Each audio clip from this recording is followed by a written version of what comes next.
The air mask dropped with a hiss. Alarms screamed through the cabin, shrill and merciless. The plane jolted left so hard it sent trays, shoes, and bodies flying into the aisles. A baby's wail pierced the chaos. Someone vomited. The lights flickered, then darkness, save for the flashing red emergency beacons above the exits. Mayday! Mayday! We've lost both engines, the captain's voice roared from the cockpit, thick with panic. But he wasn't in the seat anymore. He and his co-pilot had bolted, literally fled, trying to access a systems panel mid-flight, screaming at each other about what the hell was happening. Now neither was responding. Someone had to act, and fast. Amid the shrieking passengers and the choking smell of burning metal, one woman stood. Tall, steady, black flight suit smeared with coffee from earlier turbulence. Her badge glinted briefly. FAA engineer. Civilian. Move. She barked at the stunned flight attendant near the door to the cockpit. But, you're not. I said move. The attendant hesitated. The woman didn't. She slammed her shoulder into the cockpit door and forced it open, revealing what no one expected, an empty pilot's seat. The plane bucked again. Altitude was dropping. Fast. Her name was Ava Cole, and no one had listened to her. Not when she warned the pilots about the engine readings before takeoff. Not when she offered to double-check the nav system mid-air. Not when the sensors blinked red the first time. But now? Now they were all watching her walk into the cockpit like it was the last thing she'd ever do. She grabbed the yoke. God help us, someone whispered behind her. And Ava said, calm and clear, brace for impact. 6 weeks earlier, Ava stood in the shadow of an Airbus 330 on the tarmac at JFK, squinting against the glare off its silver belly. The morning was already hot, humid. Her navy jumpsuit clung to her back. She could smell jet fuel and rubber. Home. Ava was 34. Grew up in Baltimore. Grew up on books, computers, and the inside of broken-down cars. Her mother was a bus driver. Her father disappeared when she was 5. What Ava knew about machines, she taught herself. What she couldn't teach herself, she learned the hard way. By 17, she had a scholarship to MIT. By 23, she was rebuilding drone flight systems for the Air Force. By 27, she'd designed 3 critical redundancies still in use by Boeing today. But none of that mattered at the gate of Gate 18 this morning. She was just the tech girl to the pilots of Flight 273. Captain Donnie Marks. White. Mid-50s. 10,000 hours in the sky. Called everyone kid, even when they were older than him. Co-pilot Eli Harris. 32. Former Navy. Quick to smile. Even quicker to dismiss. When Ava tried to explain a recent electrical alert in the cockpit logs, Marks had waved her off. Sweetheart, I've been flying longer than you've been alive. I think we'll manage. It's not about managing, Ava said, jaw tight. It's about knowing you have a faulty left APU. It's intermittent, but it's logged 3 times in the last 4 flights. 3 flights that landed just fine. And the 4th. He walked off. She watched him go. Harris gave her a polite shrug before following. It wasn't new. Ava knew what it meant to be invisible. She knew the difference between ignored and overlooked. This wasn't a clerical mix-up. This was practiced, familiar, and dangerous. The real sting didn't come until Ava entered the terminal later and overheard Marks joking with another pilot. Said the black girl from tech wanted to ground my plane over a blinking light. You believe that? We'll be fine. Laughter. The kind that feels like a slap. That night, Ava went home to her apartment in Flatbush and poured herself a glass of wine. She opened her laptop and checked the logs again. She wasn't paranoid. The system was spitting the same error codes. Electrical irregularity near engine control line B. She flagged it again, this time to the FAA. Then she closed her computer. There was only so much she could do. But the next morning, the FAA said they'd escalate as needed. Flight 273 was cleared to fly, and Ava was assigned to fly with them. Civilian observation, part of a new initiative to put engineers in flight with pilots to cross-train troubleshooting skills. A gesture, a political move. But Ava had volunteered, because if they weren't going to listen on the ground, maybe they'd listen up there. They didn't. 2 hours into the flight, Ava sat in row 12C, flipping through a worn paperback. She tried not to think about the engine noise, or the way the altitude dipped occasionally, or the subtle change in pitch when the flaps adjusted too soon on descent, or how the co-pilot's tone got tighter each time he checked the console. She got up once, asked the lead flight attendant to request a quiet word with the captain. "Sorry," she said, looking uncomfortable. "They said no visitors to the cockpit this leg." Ava nodded, sat back down. Heart tight. She pulled up the flight diagnostic app on her tablet. Unauthorized, technically, but it gave her some readouts. Fuel pressure, normal. Altimeter, normal. But line B, still flickering. The turbulence hit 2 hours later. Fast. Hard. Someone screamed. Trays clattered to the floor. The seatbelt light dinged furiously. Ava's tablet slid from her lap and cracked on the floor. She bent to retrieve it, and saw the warning flash across the screen. APU failure detected. Engine compensation initiated. Then, compensation failed. Her eyes widened. Then, silence. Not quiet. Silence. Like the engines had stopped. They had. The cabin dipped forward. Screams rose. The lights went out. And Ava Cole, the woman nobody listened to, the woman they laughed at, unclipped her belt and stood up. As she stepped into the cockpit now, with alarms screaming and people praying behind her, Ava's hands moved on instinct. She knew this plane. She'd helped design its backup systems. She knew where the faults were, where the weaknesses could become strengths. But the left screen was cracked. Oxygen masks dangled like limp ghosts. She sat today, one hand on the yoke, the other reaching for the radio. She clicked it on. "Mayday, Mayday. This is Flight 273. Both engines are down. No active pilot in cockpit. Civilian engineer in command. Requesting immediate emergency guidance." Silence. Then a male voice crackled through. "Who is this?" "This is Ava Cole, FAA Certified Systems Engineer. I have some flight training, and unless someone helps me now, 216 people are going to die." A long pause. Then the voice changed. Clipped. Focused. "Copy, Ava. We're going to get through this. You have control." "I have control." She didn't. Not yet. But she would. Because no one else would save them. Because no one else could. Because she was done waiting to be heard. Behind her, the passengers screamed again as the plane lurched, falling fast. And Ava whispered to herself as her fingers flew over the controls. "Let's dance." The nose was too low, the descent too steep. Ava could feel her stomach lifting inside her body as gravity pulled the plane down like a stone. Wind screamed against the fuselage. The stick shuddered in her hands. She gritted her teeth and pulled back gently, afraid to snap the yoke or stall what little lift they had left. Okay, come on," she muttered. The voice in her headset crackled again. "Ava, this is Commander Reed with Air Traffic Control out of Bangor. We've cleared emergency airspace. You're approximately 90 miles east of the coast. Altitude is dropping fast. Can you confirm airspeed?" 270 and falling. "We're losing lift." She scanned the broken instruments. "We need options now. We're pulling every emergency vector. We're with you. You're doing great." She didn't feel great. She felt like her heart was trying to escape her chest. Like one wrong twitch would send the whole aircraft into a death spiral. Ava had spent years studying planes like this, on paper, in simulations, even in stripped-down test models. But she'd never flown one solo. Not like this. Not at 35,000 feet.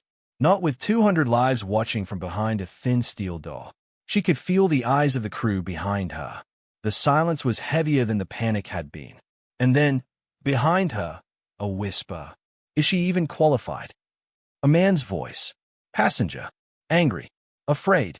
Someone else replied. "Quieter. She's the only one in the seat." Ava didn't flinch. Couldn't afford to. She toggled the system check. The interface was barely responsive.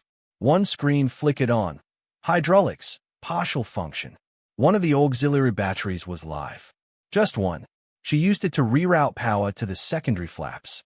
Outside, the world was a blur of blue and cloud. Somewhere far below, there was ocean. She needed land. Somewhere to bring them down. Commander Reed came back. "Ava, we've got an old airstrip on the coast. Naval base. Decommissioned, but it's long enough. It's your best shot. Runway length, 8,000 feet. But there's crosswind. Strong one. And Ava, no glide slope. You'll be flying in blind. Ava exhaled through her nose. I'll take it. Behind her, someone sobbed. A baby cried. The cabin creaked around them. Ava's fingers worked fast. She pulled up a rough memory of the A-strip layout. She'd seen it years ago in a spec sheet. No lights, no tower, manual landing only. And both engines were dead. She toggled open the auxiliary ram air turbine. Ram, they called it, a little spinning fan that popped out into the slipstream, generating just enough power to run essential hydraulics. A small miracle in a worst-case scenario. It engaged. Slight vibration under the fuselage, just enough to make the plane feel alive again. She angled them toward the last coordinates Reed had given her. Wind resistance kicked up hard on the left. She had to fight to keep it centered. Then something else came over the line. A voice she recognized. Captain Marks. Ava. His voice was hoarse. Ava, it's Donnie. What the hell is going on? She didn't answer right away. He continued. We went back to check a fuse. There was smoke in the avionics. Everything went sideways. You left the cockpit.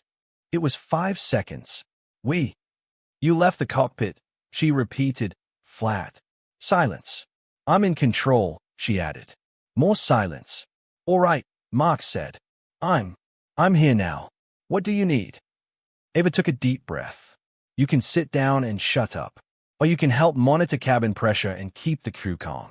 But I'm flying this thing. You got a problem with that. Take it up with the FAA after we land. He didn't argue. Neither did anyone else. Outside, the clouds began to thin. Through the front window, she saw the gray shimmer of coastline. Still too far. Still too low.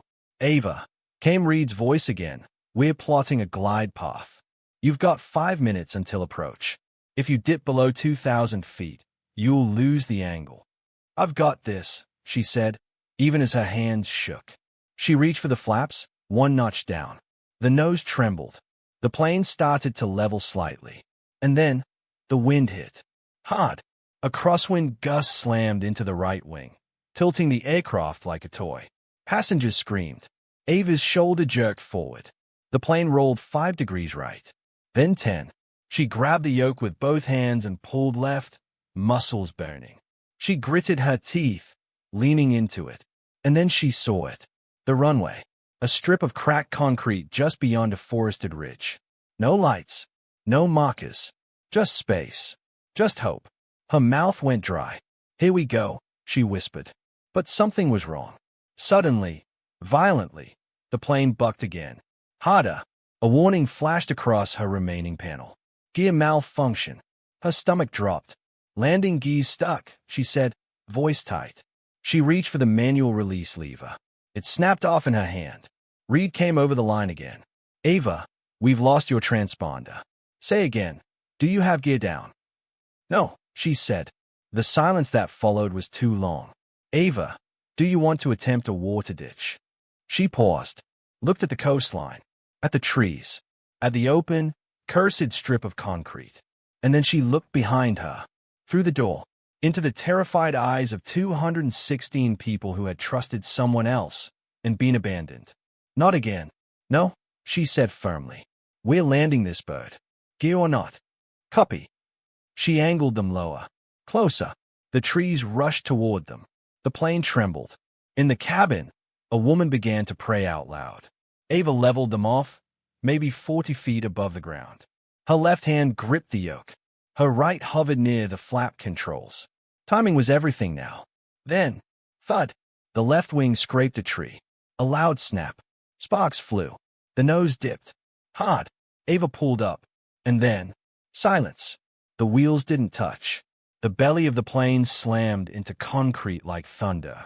Metal screamed. Tires exploded. A fireball bloomed behind them.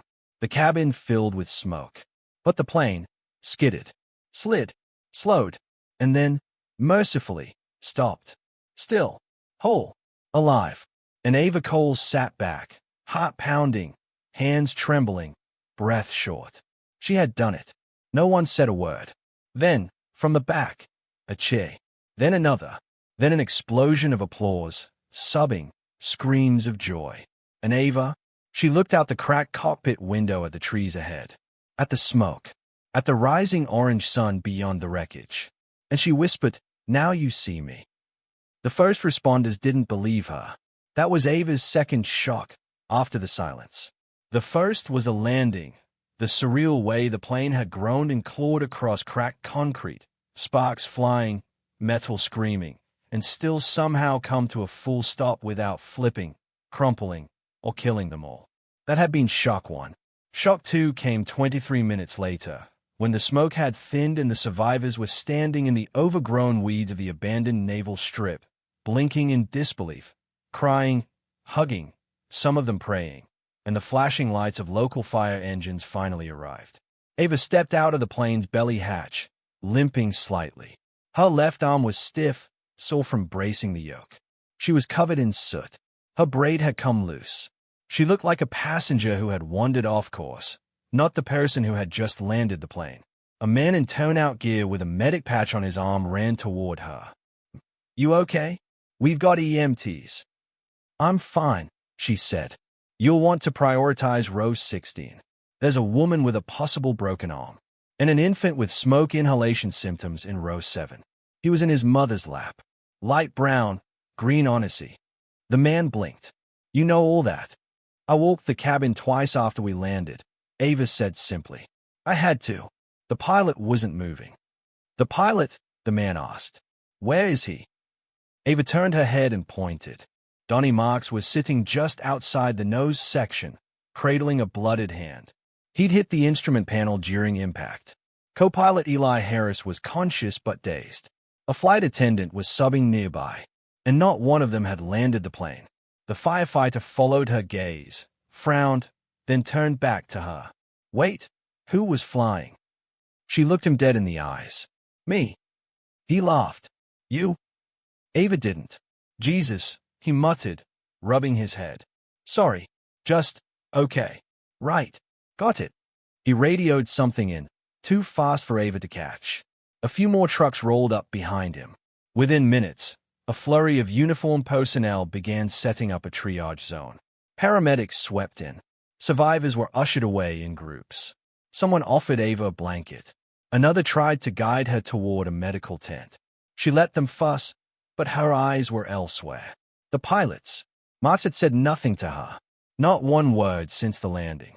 He just sat there, as if none of it had happened.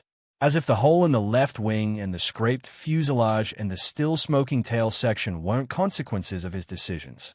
As if Ava hadn't taken the yoke when he ran. She approached him now. He looked up, finally. "You abandoned that cockpit," she said quietly. He didn't answer. "Do you know how many seconds we had left when I pulled up the nose?" "Still nothing. I told you something was wrong on the ground." He nodded once. "Yeah. That engine error. The APU fail. I told you." "I know." She stared at him, searching his face for something. Shame. Regret. Anything. But all she saw was fear. Not fear of what happened. Fear of what people would say now. The news vans were coming. The chatter was already picking up on police radios. A few survivors were calling family. At least 3 had live-streamed the tail end of the emergency landing. The videos were probably going viral already. Ava turned away. She found herself walking past a woman from the flight, mid-30s, jeans torn at the knee, holding a little boy. The same baby from 7A. Green Odyssey. The woman reached out. "Wait." Ava stopped. I wanted to say thank you. I thought we were going to die. And then I saw you go in there, and..." She swallowed hard. Her voice cracked. "You saved us. I don't know how, but you did." Ava tried to find the words. She didn't have them, so she nodded. The boy in her arms reached out a chubby hand and touched Ava's wrist. Just a gentle tap, like he knew something had happened, like he remembered. That nearly broke her. She turned her face away fast, swallowing the tears before they came. Another EMT tried to pull her toward a van. She let them. The drive to the regional hospital took 20 minutes. Ava sat in silence. Her vitals were fine. Nothing broken. A few scrapes. A pulled muscle in her shoulder. nothing to explain the pressure in her chest. At the hospital, a nurse handed her a set of clean scrubs and a toothbrush. Someone took her statement. Then the questions began. Where were the pilots? Why did you take control? Are you a licensed pilot? Did you touch the throttle? Did you disable the autopilot? Why were you in the cockpit at all? Every answer felt like a step deeper into some invisible minefield. She told the truth. She told them about the logs, the error codes, the denial from the captain, the moment the cockpit was left unmanned. And when she finished, the FAA official sitting across from her just nodded and said, "We'll be in touch." By the time Ava was released, her phone had 10,000 notifications. And her face. It was on the news. Breaking news out of Maine, where a civilian engineer reportedly landed a commercial aircraft after a total systems failure mid-flight. Miraculous emergency landing. Pilot incapacitated, but a black woman, yes, you heard that right, took control and brought down the plane with 0 fatalities. Some are calling her a hero.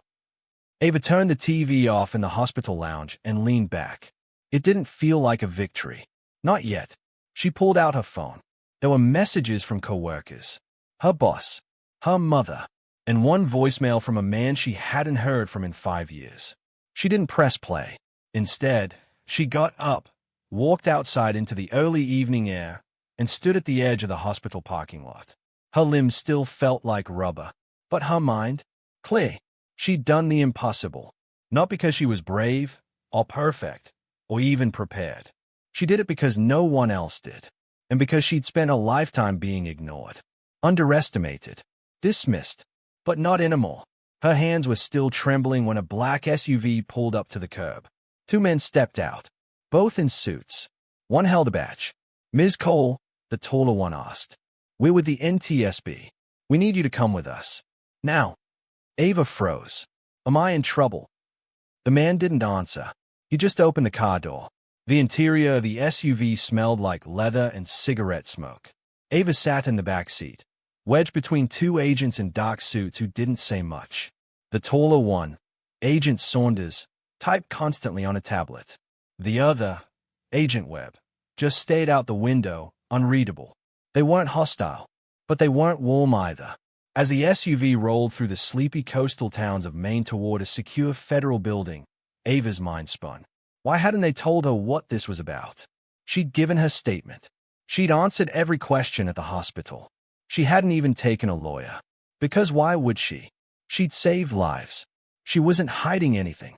But this felt like something else. They pulled into a gray building flanked by concrete barriers and antenna towers. Not a courthouse. Not a police station. Federal. Deep federal. Inside, she was guided down a series of bland hallways that smelled faintly of coffee and toner. No one explained anything. At last, they stopped outside a steel door. "Wait in here," Saunders said, motioning her inside. Ava walked in. It was an interview room, but cleaner than the ones on TV. No metal table, just a circular desk. 2 chairs, a carafe of water. A notepad and pen sat on the table in front of her. The door closed behind her with a quiet click. She sat today. 5 minutes passed. 10. Finally, the door opened. A woman entered. Late 40s, tightly wound, short black hair, crisp blazer. She didn't introduce herself. She sat across from Ava and opened a file. "Ms. Cole," she began, "before we continue, I need to inform you that this session is being recorded. You are not under arrest, but you are considered a key witness in a federal aviation investigation. You may request legal counsel at any time. Do you understand?" Ava nodded. "I understand." The woman's eyes didn't blink. "Let's begin." She flipped to a printed sheet inside the folder. "You boarded Flight 273 as part of a new FAA initiative to integrate civilian systems engineers into mid-range commercial flights. Is that correct?" "Yes." "You were not on duty. You had no cockpit clearance. I was assigned cabin monitoring. Yet you entered the cockpit during flight. Unprompted. There was no one in the cockpit." The woman paused. "That's not what Captain Marks said in his statement." Ava's jaw tightened. "Captain Marks says he was responding to a critical malfunction in the avionics bay." that he gave a verbal order to the flight crew to maintain course and initiated a brief systems check with co-pilot Harris. He claims he returned within 3 minutes. He's lying. The woman didn't react. Ava leaned forward. He panicked. They both did. They left. I took control because no one else did. I called it in. ATC has the tape. We've heard the tape. Then you know. The woman closed the file. This isn't about whether you did the right thing, she said calmly. You probably saved every soul on that aircraft. The issue is process, protocol, liability, and precedent. Ava felt her stomach twist. Precedent. The woman nodded slowly. If a civilian, even one with FAA certification, can enter a locked cockpit, override systems, and land a commercial plane, it exposes vulnerabilities we're not prepared to answer for. And once the media starts framing this as heroism, that narrative spirals out of our control. There it was. The truth. Ava blinked. So you're not investigating a crash. You're managing fallout. The woman's eyes didn't flinch. We're protecting the integrity of a system that millions rely on to feel safe. If the public starts to believe that only luck and rogue action can save them, we'll lose trust. You understand. I understand that you're more worried about headlines than the fact that 2 licensed pilots left a plane midair. The woman's voice cooled. We're not here to lay blame. We're here to make sure the system stays intact. But the system failed, Ava said. And I didn't. That ended the conversation. The woman stood and walked out without another word. Ava sat in the room for another hour. No one came back. When she was finally released, the press had already found her. Reporters crowded outside the building. Cameras, microphones, vans lining the curb. Someone shouted her name. Ava, did you land the plane by yourself? Is it true the pilots abandoned the cockpit? Are you a trained pilot or did you just take over? She blinked in the flashing lights, eyes stinging. A few people clapped. A woman waved a handwritten sign that said thank you, AVA. She didn't stop. She pushed through the crowd and climbed into a waiting black sedan that had been sent by her employer. The driver said nothing. Halfway through the ride, her phone buzzed. A new email. Subject, your temporary leave from FAA Engineering Corps. She opened it. The email was short. Ava, due to the ongoing investigation and high media profile, we are placing you on administrative leave, effective immediately. This is not disciplinary, but a temporary measure to allow for full review. We appreciate your cooperation. HR Director, Federal Aviation Administration. Her hands clenched the phone. She'd saved a plane, and they were benching her. She was halfway through rereading the email when another notification popped up. New message from press@nbcnews.com. Hi Ava, we'd love to feature your story on national news. Would you be willing to come on for an interview? America wants to know more about the woman who saved Flight 273. She stayed at it for a long time. Then she looked out the window. The world outside was moving fast now. But Ava, she was just getting started. The next morning, Ava woke to the sound of her phone vibrating across the kitchen counter. She hadn't slept much. Maybe 3 hours. The crash played on a loop in her mind. The cockpit lights flickering, the weight of the yoke in her hands, the sound of silence just before impact. The vibration didn't stop. She rolled out of bed in sweatpants and a loose t-shirt, braid unkempt, face puffy. The apartment was still dark, blinds drawn tight. She hadn't turned on the lights. The phone buzzed again. Another call. Unknown number. She let it go. Then another. Then another. She finally answered, snapping more than she meant to. Who is this? A pause. Ava. It's me. Her stomach dropped. The voice was familiar. Tired. Male.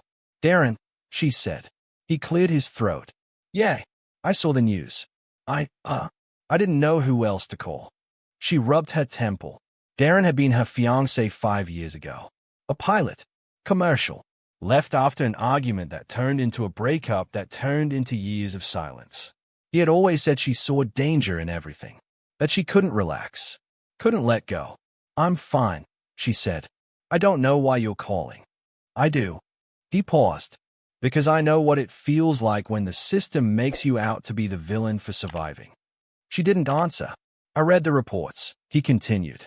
They are already trying to push the rogue actor angle, talking about how you access the cockpit without clearance, how you didn't follow protocol. I didn't have time for protocol. I know, but they don't care. They're not going to want your name on this if it sets a precedent they can't control. Ava leaned against the counter. They've already put me on leave. I figured. She exhaled slowly. What do I do, Darren? What do I even do now? There was a long silence on the line. Tell your story, he said finally, before they erase it. 3 hours later, Ava was sitting in the green room of a morning news studio in Midtown Manhattan. It smelled like hairspray and nerves. A woman was dabbing powder on Ava's cheeks, muttering something about shine and contrast. She hated this. The makeup, the stage lights, the smile they kept telling her to practice. This is good for you, the producer said. The country needs someone to root for. That wasn't what Ava needed. She needed the pilots to tell the truth. She needed the FAA to admit they ignored her warnings. She needed the record to be straight, not sculpted for prime time. But if this was the only platform they'd give her, she'd use it. The camera light went red. And joining us now is Ava Cole, the FAA engineer who landed Flight 273 after a critical failure that left the cockpit empty and over 200 passengers fearing the worst. Ava, thank you for being here. Ava gave the small nod they'd rehearsed. I want to start with what everyone wants to know, the anchor said. How did you keep calm? You're not a pilot, and yet you landed a commercial aircraft with no engines. That's unprecedented. I kept calm, Ava said evenly, because if I didn't, we would have died. The anchor blinked. I wasn't trying to be a hero, she continued. I warned the pilots about system failures before we took off. I asked to run more checks. They dismissed me. I flagged an issue mid-flight. I was ignored again. The anchor tried to pivot. But some are calling your actions, well, extraordinary. Others have raised concerns about safety protocols, that you didn't have clearance to take over. The captain left the cockpit, Ava said, louder. He left. So did the co-pilot. No one was flying the plane. There was no one else. I didn't hijack the aircraft. I saved it. There was a beat of silence. Then applause from off-camera. The anchor looked thrown. Ava leaned in. If this industry doesn't want people like me in the cockpit, they should say it. But they won't, because then they'd have to answer for why we're always the ones left out until it's too late. The segment ended early. Backstage, a young woman from the crew pulled Ava aside. She looked nervous. Sorry, I wanted to say thank you. My sister was on that flight. She texted me after you landed. Said, we're alive because of a black woman who refused to stay in her seat. Ava's throat tightened. I'm not trying to bother you, the woman said, stepping back. I thought you should hear it from someone who knows. Ava nodded slowly. Thank you. By the end of the day, the clip had gone viral. Again. But this time, not just as a feel-good story. This time it sparked something else. #Ava Cole. #Black Women Fly Too. #She Saved Them. People started sharing their own stories. Women engineers. Women pilots. Black women in every field where they'd been ignored, sidelined, second-guessed. News panels lit up. Op-eds appeared. Think pieces trailed behind. And the FAA? They released a 2-line statement. We continue to investigate the events of Flight 273 and are working closely with all involved parties. We are grateful no lives were lost. No mention of Ava.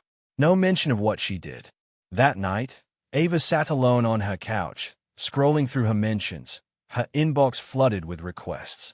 And one new voicemail, from a woman named Dr. Rhonda Tate. Ms. Cole, I run the National Association of Black Aviation Professionals. We've been watching everything. If you're ready to fight back, you won't be fighting alone. The next morning, Ava stood outside the glass-paneled offices of the National Association of Black Aviation Professionals, 6 stories above downtown D.C. She held her breath for a moment before stepping inside. It was quieter than she expected. Warm lighting, a wall lined with framed photos, black pilots, air traffic controllers, engineers, instructors. A legacy she'd never seen laid out like this before. A woman in a deep burgundy blazer stood as Ava entered. She extended her hand. Ms. Cole, I'm Rhonda Tate. I've been waiting to meet you. They shook hands. I've been hearing your name in every room that matters this week, Rhonda said, gesturing for Ava to follow her into a private conference space. Which is good, but it also means they're coming for you. Ava blinked. They already did. Rhonda gave a knowing smile. Oh no, honey, that was just the test shot. She slid a manila folder across the table. Ava opened it.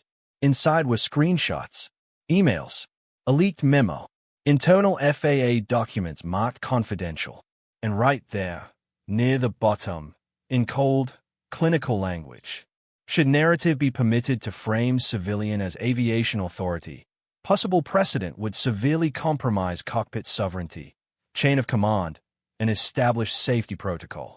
Recommend strategy, downplay technical contribution, emphasize anomalous circumstance, cite luck and prior unofficial training. Ava stayed at it. They are calling me lucky. They are trying to take the wheel back before you can steer the conversation, Rhonda said. So here's the question. Are you going to fight this in headlines, or are you ready to make it official? Ava leaned back. What does official look like? Rhonda's smile widened. Public testimony, press conferences, legal recourse if needed. A campaign to put you where you belong. Not in the gallery, but in the tower. Ava hesitated.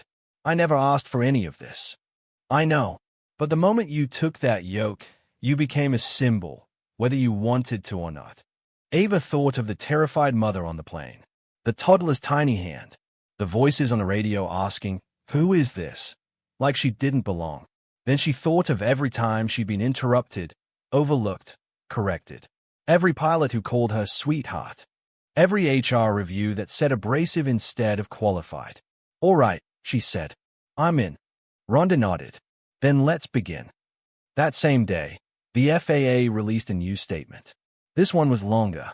It mentioned a well-trained civilian contributor without naming her. It credited collaborative efforts by the flight crew for the safe landing. There was no mention of pilot absence. No mention of Ava Cole. But the media wasn't buying it anymore. That night, she appeared on a national panel next to two former pilots and a crisis PR expert. One of the pilots, a retired colonel, defended her immediately. If she landed the plane, she's a pilot, he said bluntly. I don't care what her title was. The question is, why did they leave that cockpit in the first place? The PR expert pushed back. This sets a dangerous precedent. Encouraging unqualified civilians to intervene mid-flight could lead to chaos. I wasn't unqualified, Ava said evenly. I was unheard. The moderator turned to her. Ms. Cole, there are reports now that FAA leadership knew about system malfunctions on that aircraft. That you flagged the same issue before departure. Is that true? Ava looked into the camera. I flagged it 4 times. In writing. I asked for more inspection. They chose to ignore me. Then when everything I warned them about happened at 30,000 feet, I did what no one else would. I stepped up. If the FAA wants to talk protocol, I've got documents and radio logs ready. It was the first time she went on record with that level of force, and it broke the dam open. The next morning, Ava's inbox exploded again. But it wasn't all praise. The smear campaign had begun. One anonymous blog claimed she'd tampered with systems to prove a point. Another accused her of staging heroism for a career boost. And then the trolls. Angry men flooding her DMs. People twisting her quotes. Old colleagues quoted anonymously, questioning her temperament. The sharpest knife came from a leaked internal FAA email from a senior administrator. This situation would be easier to manage if Ms. Cole showed a little gratitude instead of grandstanding. Gratitude. That word. Like she should have smiled while burning. Ava didn't respond online. She didn't post. She didn't rage. She called Rhonda. Leaks confirmed, Rhonda said. But we've got something bigger. You're testifying before the Oversight Subcommittee on Transportation Safety next week. On record. Cameras rolling. Ava's breath caught. Are they going to try to bury it? They can't. You've gone viral 5 times in 6 days. America's watching now. A pause. But Ava, Rhonda said quietly, this won't be polite. They'll tear into you, try to trip you up, paint you as emotional, unstable, disrespectful. You ready for that? Ava stayed at the wall, the sunlight falling in stripes across her living room floor, the cracks in the system stretching wider every time someone called her lucky. She nodded. Yeah, I'm ready. The hearing room buzzed like a hive before a storm. Cameras lined the back wall. Microphones were clipped to lapels. Senators whispered in tight clusters as staffers scurried past with folders and coffee. The polished wood of the benches gleamed under television lights. It was all performance, and Ava knew it. She sat at the center witness table, flanked by Rhonda Tate on one side and a quiet, hawk-eyed attorney from the Aviation Professional Association on the other. Ava had never testified before Congress, but she knew what this was. A stage, and every seat in the room was pointed at her. The chairwoman of the Subcommittee on Transportation Safety, a woman named Linda Grayson, silver-haired and hawk-voiced, rapped her gavel once. We'll now hear testimony from Ms. Ava Cole, a systems engineer with the FAA and a civilian passenger on Flight 273. Ms. Cole, you may begin. Ava leaned into the MIC. Her statement was prepared, carefully worded, reviewed by two lawyers and Rhonda. She was meant to sound calm, professional, unimpeachable. But as she looked out over the crowd of suits and smirks and cameras, something shifted. She didn't want to just be believed. She wanted to be heard. So she folded the statement and set it down. I could read what we wrote, she said, her voice clay. Well, I could tell you what really happened. That got their attention. She sat back in the chair, adjusted the MIC, and spoke from memory. I boarded Flight 273 with concerns already in my head. The system logs showed multiple failures in the left APU, failures I flagged, documented, and sent to both the airline and FAA channels. My concerns were dismissed. She paused, looked each of them in the eye, not because I was wrong, but because I wasn't the one in the cockpit. A few committee members leaned in. Others shifted, bracing. 2 hours into the flight, we lost power. Both engines failed. And when I got to the front of the plane, after alarms started and passengers were screaming, I found the cockpit empty. The pilots had left. A murmur swept the room. I took the controls. I had no choice. And because I'd spent my life understanding those systems, because I'd spent a decade being invisible in rooms just like this, I was ready. She let the silence hang. I saved 216 people, not because I was lucky, but because I was prepared. The tragedy isn't that the systems failed. It's that nobody listened until they had no other choice. Flashbulbs went off. The chairwoman nodded. Thank you, Ms. Cole. We'll now move to questioning. And then the knives came out. Senator Grant, a slick-haired man from Texas, leaned forward. Ms. Cole, you're not a licensed pilot, correct? That's correct. Then under what authority did you seize control of a commercial aircraft? There was no one else in the cockpit. But you're not trained to fly that aircraft, are you? I'm trained to understand its systems, its redundancies, its failures. I didn't improvise. I implemented emergency protocols that your own agency helped design. Grant smiled thinly. You're very confident. But confidence doesn't equal qualification. Rhonda tensed beside her. Ava didn't flinch. Qualification isn't supposed to be subjective. Either I was capable or I wasn't. I'm sitting here because I was. Another senator jumped in. Do you believe your actions could encourage other civilians to take dangerous liberties during flight emergencies? I believe that when institutions fail, people step up. I didn't want to be the pilot. I had to be. More murmurs. Then a staffer leaned in and whispered something to a senator near the far end. A file was handed over. Ava couldn't see what it was. Then Senator Elaine Marys, a younger woman from California, leaned into her MIC. Ms. Cole, are you aware of a report filed just this morning by Captain Donnie Marks? Ava's pulse ticked faster. No. Marys lifted the paper. He claims that upon leaving the cockpit, he gave verbal command to a flight attendant to restrict access and return within 90 seconds. He alleges that when he came back, you had locked the cockpit door, refused communication, and diverted the plane against his instructions. Ava blinked. That's not what happened. He also submitted a flight crew note from the co-pilot supporting his claim that the cockpit was never officially vacant, merely temporarily unmonitored during emergency procedure. In his words, quote, I never abandoned my post. I was forcibly locked out. It hit her like ice water. They were rewriting the story. Right here. On record. The room buzzed again. Ava opened her mouth, but Rhonda touched her wrist under the table. Just lightly. A warning. Breathe. Don't lose control.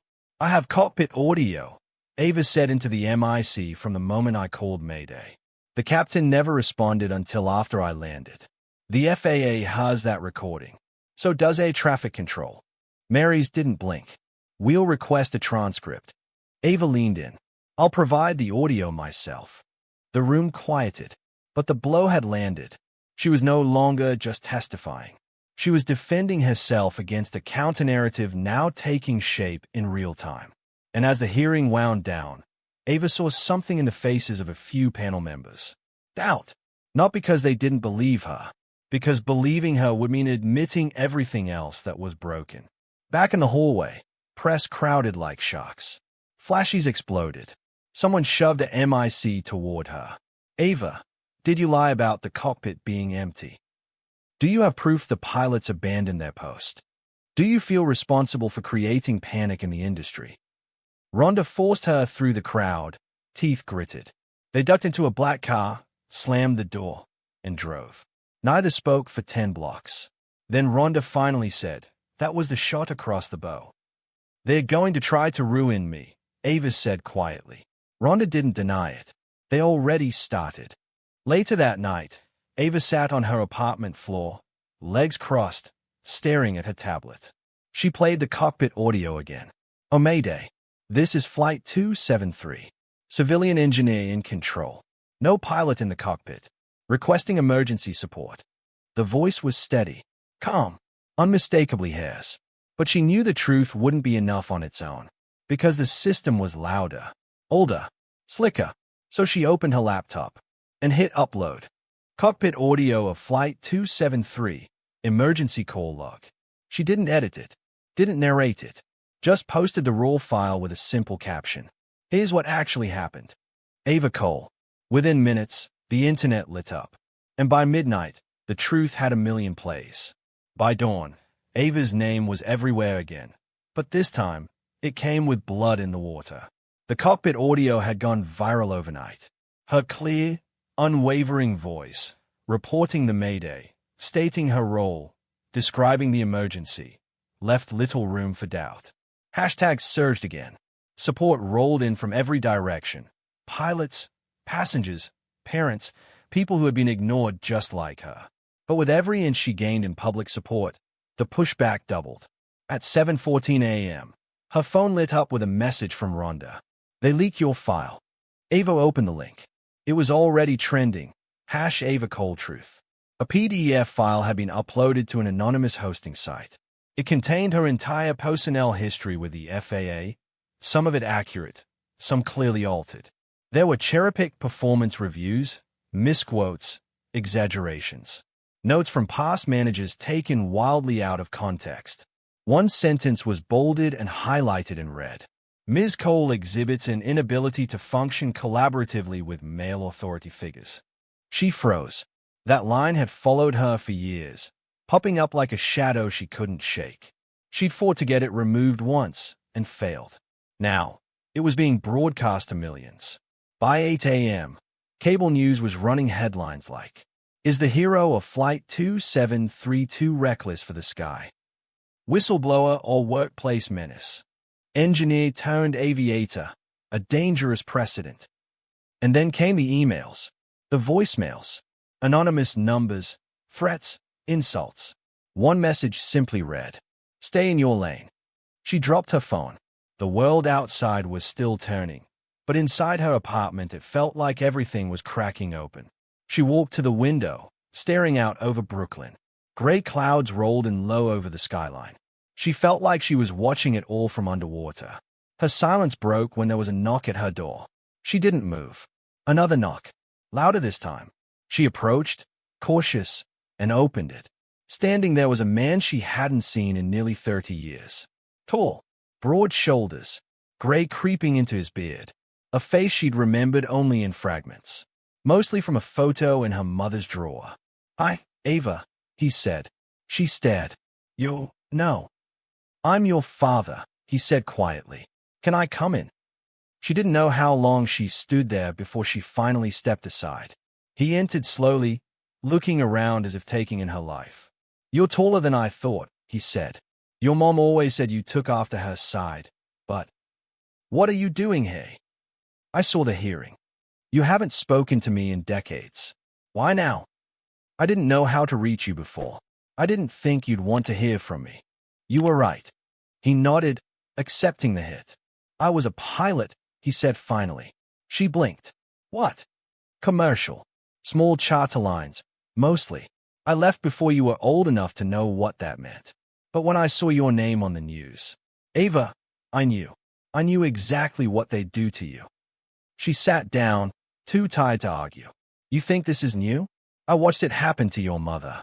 She passed the transit controller exam 4 times, scored top percentile, and they still told her she wasn't a good fit. I saw her come home every night wondering if she was crazy for thinking she was qualified. You didn't invent this fight, Ava, but you might be the first to win it on camera. She looked at him. I didn't ask to be part of this war. No, he said, but you're in it now, and they know you're dangerous. That's why they're coming so hard. Ava wanted to hate him, still did, but she saw it in his eyes. He wasn't here to fix things. He just didn't want her to go through this alone. And whether she wanted him or not, he was part of the story now. That night, Ava went live. Not a press conference. No producers. No studio lights. Just her, sitting on her couch. Phone propped on a stack of books. Wearing a hoodie.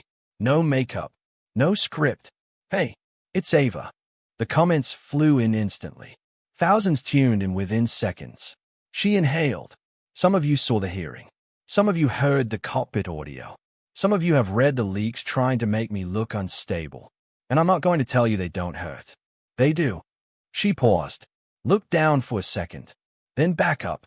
But I'm still here. And I'm not going to shut up.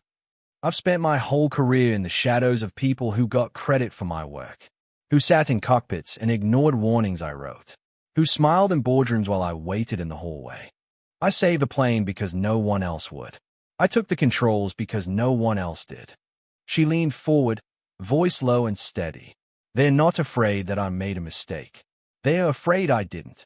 They're afraid a black woman just proved she could do the one thing they said we weren't supposed to do. Lead. The comments were overflowing now. Hearts, fists, tears, fire emojis. Thousands of names pouring in from every corner of the country. From London, Johannesburg, Seoul, Sao Paulo. People weren't just listening. They were choosing sides. But across the country, in a boardroom inside FAA headquarters, a new plan was already underway. A senior official closed a laptop displaying Ava's stream. He turned to a table of executives and advisors. Public's behind her. We have about 7 to 2 hours before this becomes unmanageable. Options. The head of legal spoke up. We isolate the narrative. Shift the focus. Quietly encourage a settlement. Frame it as a compromise. If she won't take it. He didn't finish. Another man did. We discredit her fully. Ava first heard about the lawsuit from a push notification. It was surreal, the way a single line of text could gut your morning.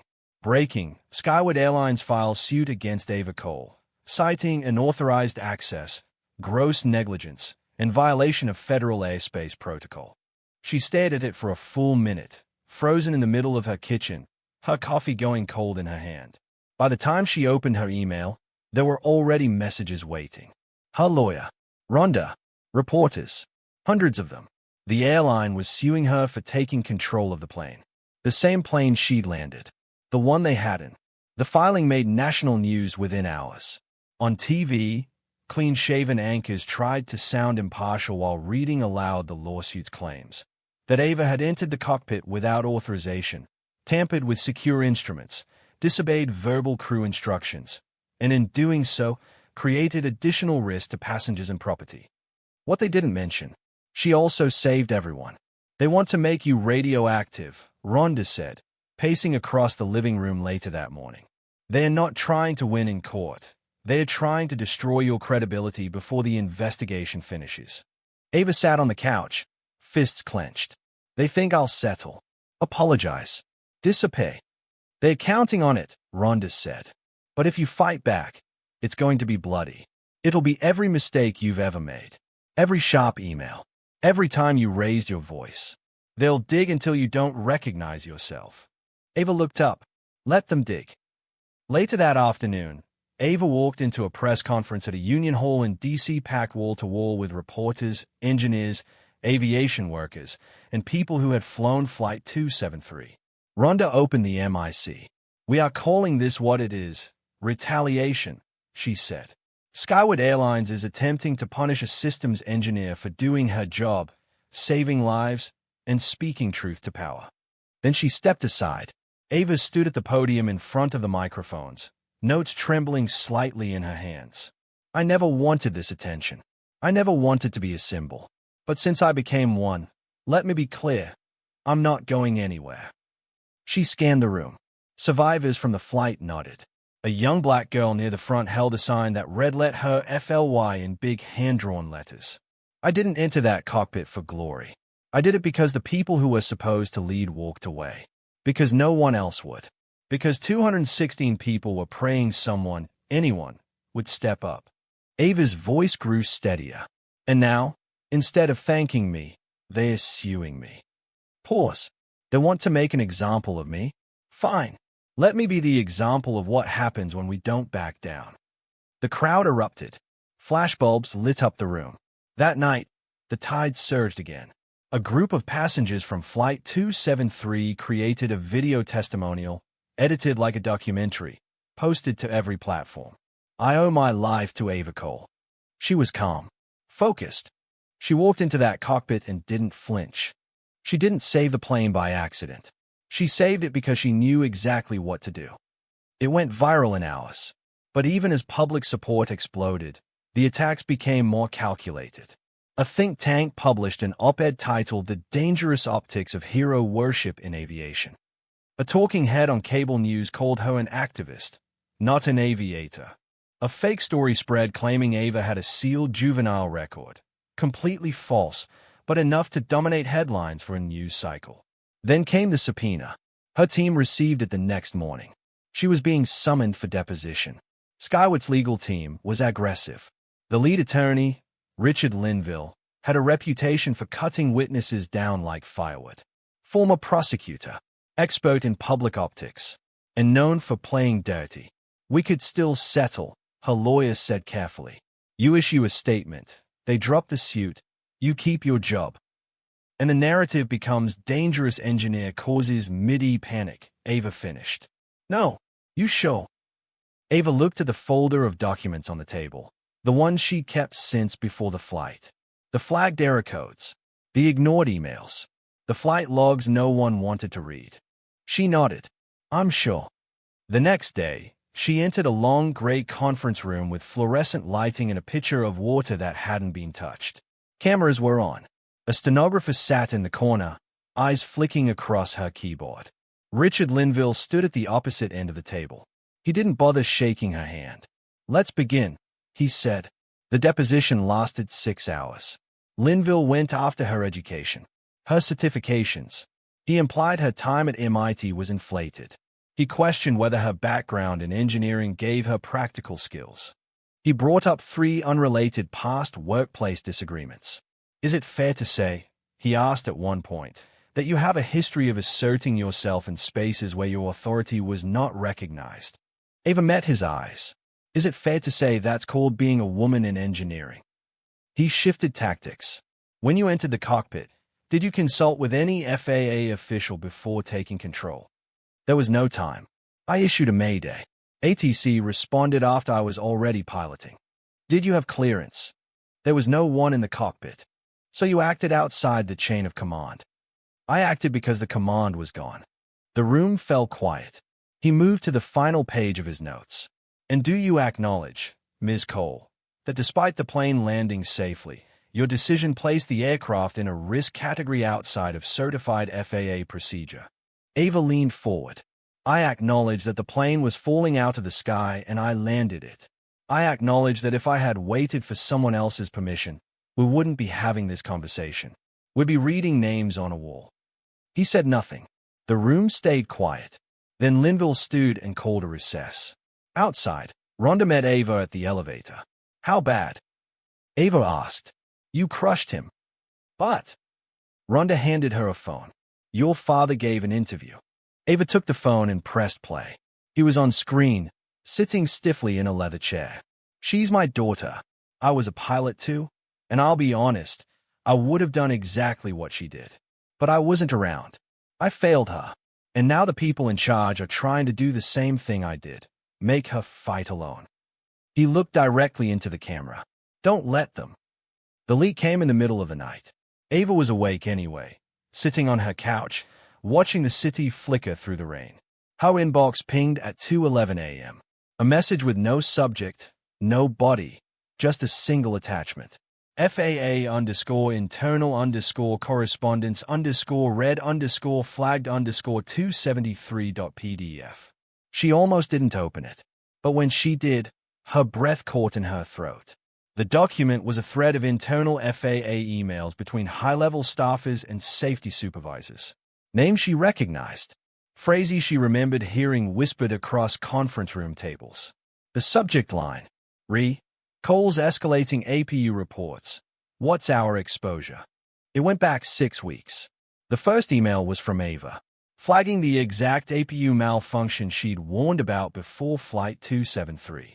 The reply, from a supervisor. Low visibility. Let it run. She's always hypervigilant. Then a message from the FAA's Director of Safety Compliance. She's flagged this issue 3 times. Recommend temporary grounding for investigation. Response, not politically viable. That aircraft rotation includes a press tour for the Skyward Partnership. So override. Yes, and clean the logs. Ava stayed at the screen. Her fingers went numb. They hadn't just ignored her. They had covered it up. They had knowingly left 216 people in the sky on a machine they'd already deemed too risky. She pressed the sender ID. Anonymous. Encrypted. She forwarded it to Rhonda and her legal team. Subject line. It's worse than we thought. Then she did something she hadn't done before. She called the press herself. By 8 a.m., every major news outlet had the leak. By 9 a.m., it was leading on every national broadcast. FAA documents suggest officials knowingly overrode safety flags before Flight 273. Engineers' warnings ignored to protect airline contract. Emails show cover-up, suppression of maintenance logs, and attempts to discredit Ava Cole. On live TV, a Skyward spokesperson refused to comment. The FAA issued a statement denying all knowledge. The Department of Transportation announced an emergency review panel before noon. And Ava didn't hide. She walked straight into the studio of Face the Nation that afternoon, looked into the camera, and said, "They tried to erase my voice. They tried to rewrite what happened. But now the truth is in your hands. Not mine. Yours." Back at her apartment, her phone buzzed every few seconds. Thousands of messages. Hundreds of reporters. But one name on the screen stopped her cold. Captain Donnie Marks. She stayed at it, then answered. "You got what you wanted," he said bitterly. "You burned it all down." "No," Ava said. "I told the truth." He paused. Then quietly, "I panicked. When the systems failed. When the lights went out. I should have never left that cockpit." She said nothing. "I've been flying for 30 years. But I've never felt more out of control than I did that day. And you just stepped in. I didn't do it to humiliate you, Donnie." "No," he said. "But you did it. And now they're gonna tear the whole thing apart just to keep you from doing it again." He hung up. She set the phone down. She should have felt victorious. She didn't. Not yet. Because now, the FAA was in free fall. And she knew what came next. The next morning, Ava's legal team received a court summons. Skyward had filed a gag order request. They wanted to silence her, strip her of the right to speak publicly about the case, the leak, the cockpit, any of it, citing ongoing safety concerns and potential irreparable harm to industry trust. The judge set the hearing for 48 hours later. "You can't speak to media until we fight this," her attorney warned. "Not about the emails. Not about the flight. Not about anything." Ava paced the length of her apartment. "They want me quiet." Rhonda nodded. They are scared. Then let them be scared, Avis said. I'll go quiet for now, but we're not backing off. That night, a protest unfolded outside FAA headquarters. Hundreds gathered, engineers, union members, passengers from 273, students, pilots. Some wore shirts with Ava's name. Others carried signs. Listen to her. Engineers keep you alive. Protocol doesn't fly the plane. People do.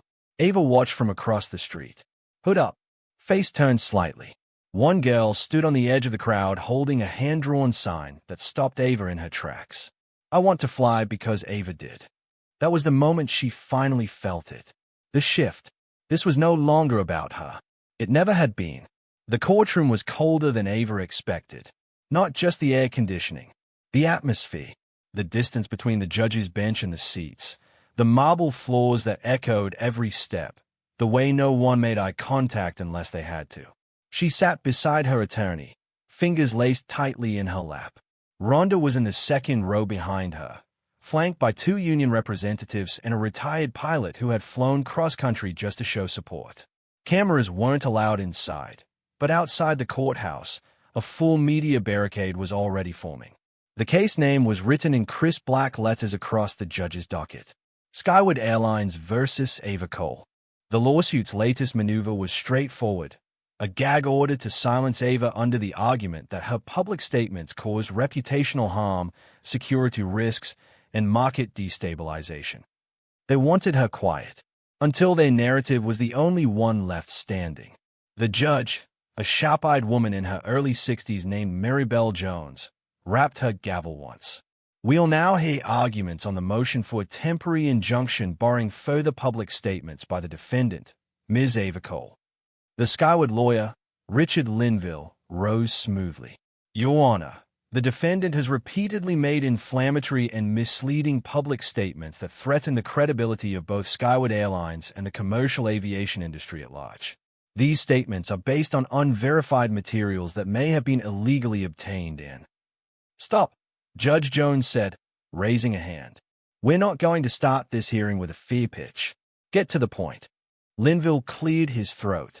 We are requesting a temporary gag order, preventing Ms. Cole from speaking publicly or releasing any further materials until the conclusion of ongoing legal and federal inquiries. The judge turned to Ava's lawyer, Ms. Latimer. Her attorney stood. Your Honor, Ms. Cole has not only the right to speak out, but an obligation to. She was the only person on that plane who acted decisively to save over 200 lives. Every statement she's made has been factual and corroborated. The only party facing reputational harm here is Skyward, because the truth is inconvenient. The judge raised an eyebrow. And what about the leaked FAA emails? Where did those come from? We're conducting our own review, Latimer said carefully. We have reason to believe the source is a protected whistleblower within the agency. A tense silence followed. Then, unexpectedly, the doors at the back of the courtroom opened. A bailiff stepped forward and approached the bench, whispering something into Judge Jones's ear. The judge listened, nodded once, and then addressed the courtroom. We have a development. A new witness has requested to be heard in this matter. Normally, we wouldn't allow this during a procedural hearing, but given the nature of the case, she looked toward the doors. Let them in. The gallery turned. A man entered, tall, mid-50s, wearing a simple gray suit.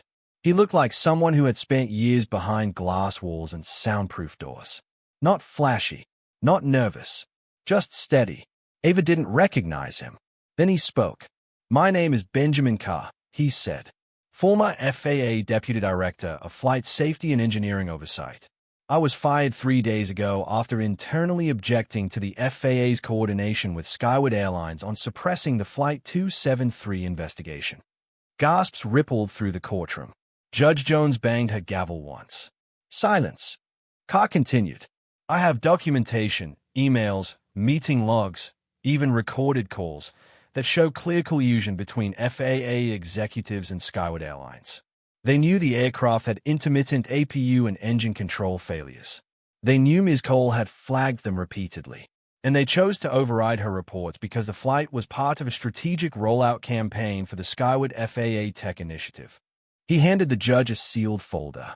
These documents will show a coordinated effort to discredit Ms. Cole after the flight, including discussions of retaliatory litigation and strategic gagging. This lawsuit is not about safety or law. It's about silencing the only person who did the right thing. Linville stood, red-faced. Your Honor, we had no advance notice of this witness. Mr. Linville, sit down, the judge snapped.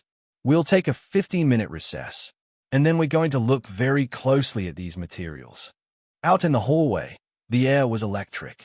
Reporters rushed the glass doors, trying to catch a glimpse of Ava. She didn't stop. She didn't speak. She just kept walking, her heart pounding. Behind her, Rhonda caught up. Do you know what just happened? She said, nearly breathless. You didn't just win the hearing. You may have cracked the whole thing wide open. Ava shook her head, dazed. Who was that guy? Benjamin Carr, deputy director. He went quiet last year after being reassigned. Now we know why. Ava leaned against the marble wall. What happens now? Now, Rhonda said, we go on offense. An hour later, the judge issued her ruling. Motion denied. No gag order. No restrictions. Full right to speak in all forums. Ava walked out of the courthouse into a roar of cameras and flashing lights. She stopped, took a breath, then stepped to the microphones. The system tried to silence me, and then it tried to sue me. Now we know why. She held up a copy of Carr's sealed testimony. They didn't want a hero. They wanted a scapegoat. But this story doesn't end with me being punished for telling the truth. It ends with every person on that plane knowing someone fought for them and won. That night, a government watchdog group announced they were launching a formal ethics investigation into FAA and Skyward leadership. Subpoenas followed. Executives resigned. And in the chaos, the FAA made one more move. An email arrived in Ava's inbox. Simple. Quiet. No subject line. Ms. Cole, in light of recent events, the agency would like to offer a full reinstatement of your position, along with a new title. Director of Flight Systems and Safety Engineering. We believe your experience makes you uniquely suited to lead the future of aviation safety. We await your response. Office of the Administrator. Federal Aviation Administration. Ava sat alone at her mother's old kitchen table in Baltimore. The FAA's job offer still open on her screen. The cursor blinked at the bottom of the email like it was waiting to breathe. Director of Flight Systems and Safety Engineering. It was everything she had once dreamed of. Authority, respect, a title they could never take away. But now it felt like a peace offering made of broken glass. Across from her, her mother sipped tea, watching her carefully. You worked your whole life for something like this, she said. They're finally putting your name on the door. Ava stayed at the screen. Yay, after trying to nail it to a wall and burn the building down. Her mother tilted her head. Does the job let you fix what they broke? Ava hesitated. It lets me try. Then maybe it's not about what they did before. Maybe it's about what you do next. That landed. Not hard. Not soft. Just real. Ava closed the laptop. I need air. She walked down to the docks where she used to ride her bike as a kid. The wind off the water was sharp, clean. She pulled her hoodie tighter and stared out over the quiet waves. Her phone buzzed. A number she didn't recognize. She answered anyway. Ava, it's Captain Reyes. Norfolk ATC. She straightened. Hi. I know this is sudden, but we've got a situation. It's not a mayday. Yet. But I wanted to let you know, a Skyward flight is reporting irregularities. Mid-altitude. Similar to what you saw. Flight 912. Eastbound from Denver. Her breath caught. What's the status? Auto throttle failure. Primary engine diagnostics blinking. Co-pilot just called and asking if we've seen this pattern before. And we have. On Flight 273. Ava's brain kicked into gear. Has the pilot declared an emergency? Not yet, but is requesting a systems engineer to walk him through manual overrides. Our backup advisors in Kansas. Well, you're right, hey. She looked at the city skyline in the distance. Patch me in. Inside the control center, Ava's voice came through steady over the open radio channel. Flight 912. This is Ava Cole, FAA Engineering Advisor. I understand you're seeing a throttle sync error. Affirmative, the pilot said. And a left-side cooling fluctuation. Diagnostic cycling. I don't know how long we've got. Copy. You're going to need to shift engine control routing to backup channel Bravo 2. It's hidden beneath the standard toggle. You'll need a manual override. I see it. Trying now. Rhonda's voice came through her earpiece. She had joined the link to monitor. You realize this makes you the only person to ever direct engineer 2 airborne incidents live. Ava didn't respond. She was focused. 10 seconds passed. 20. Then the pilot's voice broke through. Throttle stabilizing. Pressure holding. We're leveling out. Cheers broke out in the control room. Reyes whispered into the MIC, "You just saved another one." Ava exhaled. Long, slow. Not relief. Control. That night, Ava finally opened the FAA's email again. Her cursor hovered over a reply. Then she opened a blank document and wrote a new subject line. Proposal, Independent Aviation Engineering Safety Review Board, Ava Cole, founder. She wasn't going back in to fix a broken house. She was going to build her own. 1 month later, Ava Cole stood on the main stage at the first annual National Women in Aviation Engineering Summit, headlining a keynote called Voice, Vision, and Velocity. She looked out at the sea of engineers, students, pilots, and air traffic controllers. Many of them young, many of them women, many of them black, and all of them watching her not with disbelief, but expectation. I landed that plane because no one else would. But I stand here because now, you don't have to wait for the cockpit to be empty. You belong there. Already. Applause rose like thunder. Let's build the future ourselves, she said. No permission needed. Somewhere high above, a plane cruised peacefully eastward. Smooth skies. Systems green. In the cabin, a little girl by the window wore a t-shirt with 3 words printed across the back. Ava. Saved. U.S. She turned to her mom. I want to fly one day too. Her mother smiled. You will.